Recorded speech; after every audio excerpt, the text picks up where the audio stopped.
this is Karen Burniston, and today I am going to show you how to assemble one of my die sets. This is die number 1016, the Winter Animals, and you can check out all of my designs at karenburniston.com. These are the three animals you can make with the set. There's a penguin, a hedgehog, and a bear, and I have it styled here as a polar bear, but I'll show you a card at the end of the video where it's styled as a brown bear.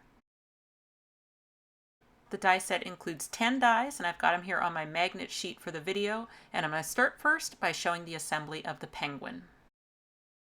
So I've got scraps for my scrap bin of all the colors I'll need. Black for his body, white for the middle part, and then I'm also going to cut that little snowball slash pom-pom at the same time out of white. I've got blue for his knit cap, I've got some orange for his feet and beak, and then red for the scarf. And I'm just making my sandwich for a wafer thin die. Any of the major die cutting machines will cut my dies. Just make your proper sandwich and roll it through. Before I take my cardstock out of the knit cap die, I'm going to take advantage of that optional stencil feature on the die. So leaving my cardstock in the die, I'm going to use a white gel pen and just go in and draw in all of that detail along the rim of the knit cap. And then when I pop that out of the die, you'll see that detail that's made using that stencil feature. And that could also be embossed if you prefer.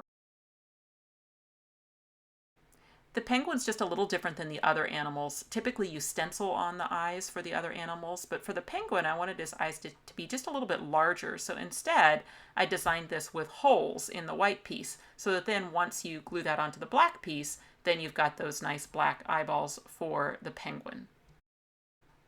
The penguin does have a die-cut beak, you can see it there, but it's small, so if you prefer, you can use the stencil feature for the beak instead. So in that case, I would just put my die back over the white piece, take a pen, I could just either color it in orange, or like I'm going to do here, I could just trace it with my black pen and then color it in orange, or I can glue on that little die-cut beak. So it's just completely up to you. You can decide on a project-by-project basis. You've got the beak if you need it. If you don't want to mess with that teeny tiny little piece, just do it with a pen. Then for the feet, I'll just add a little line of glue across the top of the piece and then put that up behind the penguin. My favorite is to slide the penguin down until it looks like he has two individual feet.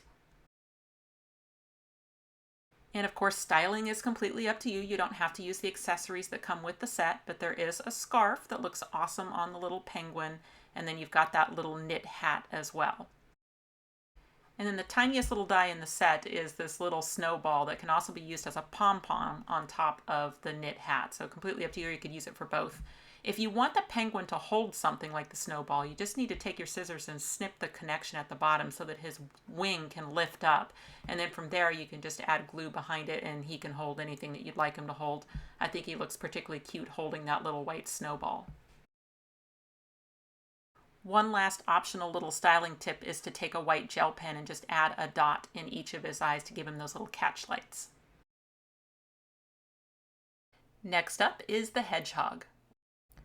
Okay, I'm going to need 3 dies for this. The other body, then I'm going to need these pieces which are the hedgehog spines, and then this piece which is the belly. And I'm going to use cream and brown for this hedgehog, although I've also done it, and you'll see it on the packaging, in gray and white. So different ways to style a hedgehog. The face of the hedgehog is made using the stencil feature on the die. So before removing the die, I'm going to take a thin black pen and use the stencil feature to add the eyes, an outline of the nose and the mouth, and then I'll take a pink colored pencil and I'll add in some pink color to the ears and the feet, and also, once I've taken the die off, the center of the nose. I like to do any coloring I want to do to the paws at the end of the arms. I like to do that before I've added the belly piece, so that way if I've gotten at all sloppy with my colored pencil or pen, then the belly piece will cover it.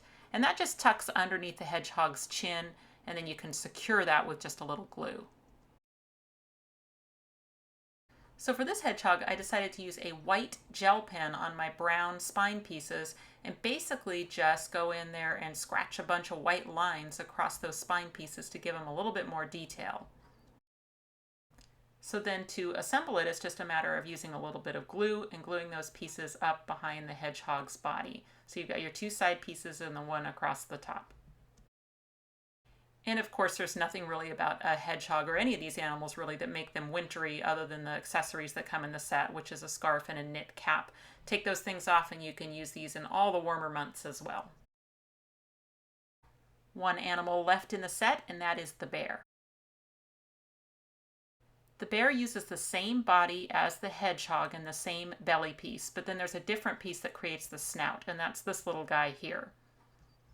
So what I like to do if I'm making a polar bear is use white for all three pieces.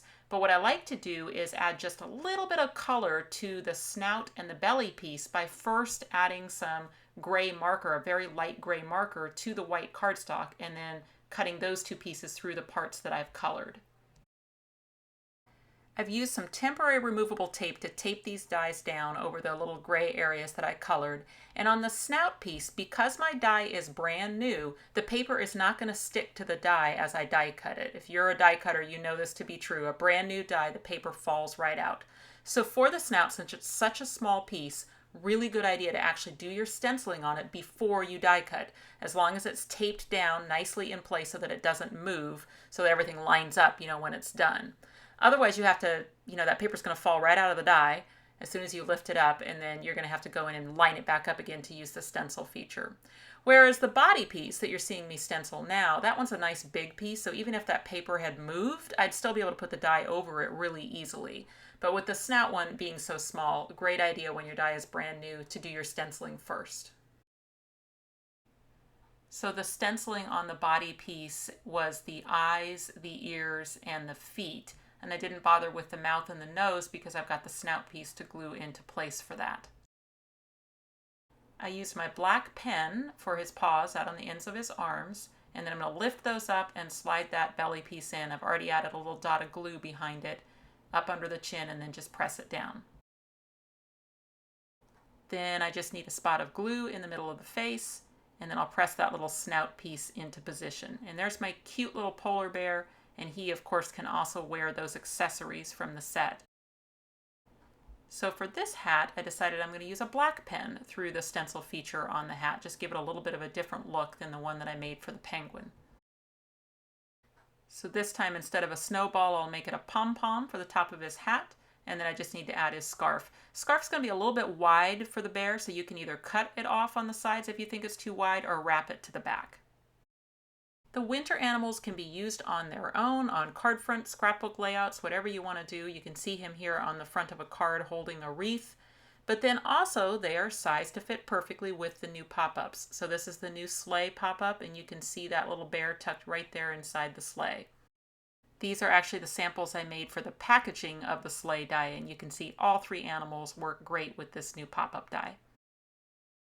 And of course, these animals can be used year-round. Here's a great idea using the hedgehog I just made, holding a little heart on this cute little hello card. This one actually features one of the other new pop-up dies, which is the new house and fence. And here I've styled the little bear as a brown bear. Okay, I'm totally biased, but I love these little animals. They measure about 1.5 inches tall, about 1.75 inches if you're making the hedgehog or if they're wearing a hat, but basically sized to fit perfectly with the woodland animals as well.